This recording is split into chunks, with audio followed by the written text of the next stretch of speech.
Alright folks, let's talk bacon. We all love it crispy, smoky, and piled high on our breakfast plates.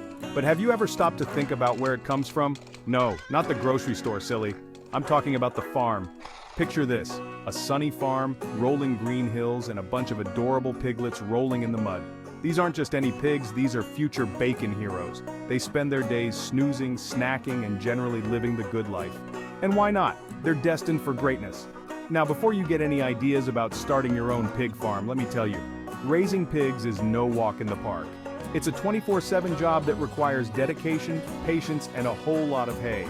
But trust me, the farmers who raise these bacon-to-be champions treat them with the utmost care and respect. They make sure the pigs have plenty of space to roam, nutritious food to munch on, and of course a mud puddle or two to splash around in. But why the mud baths, you ask? Well, for starters, pigs don't sweat like we do.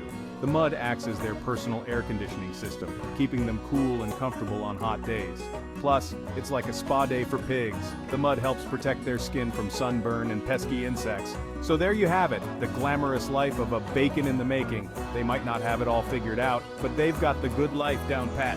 Next time you're enjoying a plate of crispy bacon, take a moment to appreciate the hard work and dedication of our pig farming friends. They're the unsung heroes of the breakfast table. Okay, folks. Now that we've met our bacon heroes on the farm, it's time to talk about the elephant, or should I say, the pig, in the room. Yes, we're talking about the journey from pig to pork. Now I know this part isn't always easy to stomach, but it's an important part of the process. And trust me, when it comes to processing, everything is done with the utmost care and respect for the animal. After a certain amount of time on the farm, the pigs are ready for the next stage of their journey. They're loaded onto trucks and transported to processing facilities where highly skilled professionals take over. Now, I'm not going to sugarcoat it, this is the part where the pigs become pork. But it's crucial to remember that this is done quickly and humanely, following strict industry standards. Once the initial processing is complete, the real magic begins.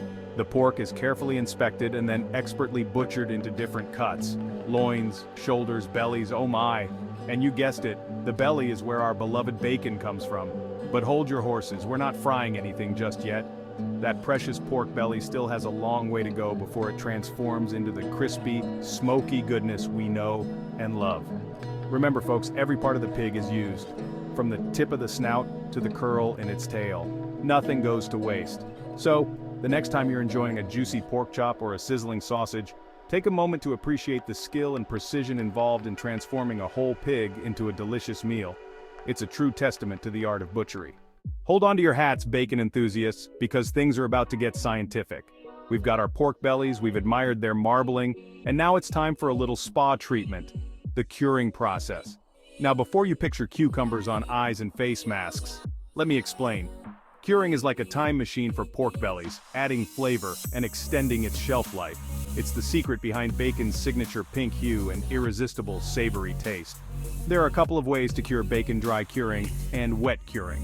Dry curing is the old school method where the pork belly gets a massage with a mixture of salt, sugar, and spices, then rests for days, even weeks. It's like a slow dance of flavor, resulting in a more intense, concentrated taste. Wet curing, on the other hand, is like a quick dip in the flavor pool.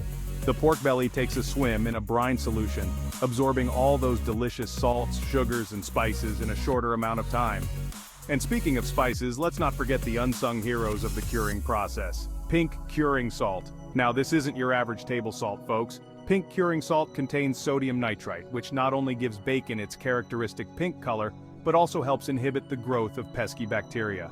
It's like a superhero in disguise, ensuring your bacon is both delicious and safe to eat. So, whether it's a dry rub or a brine bath, curing is the crucial step that takes bacon from bland to grand. It's the flavor foundation upon which smoky, crispy greatness is built. All right, bacon devotees, it's time to fire up the smoker. Our cured pork bellies are ready for their sauna session, the smoking process.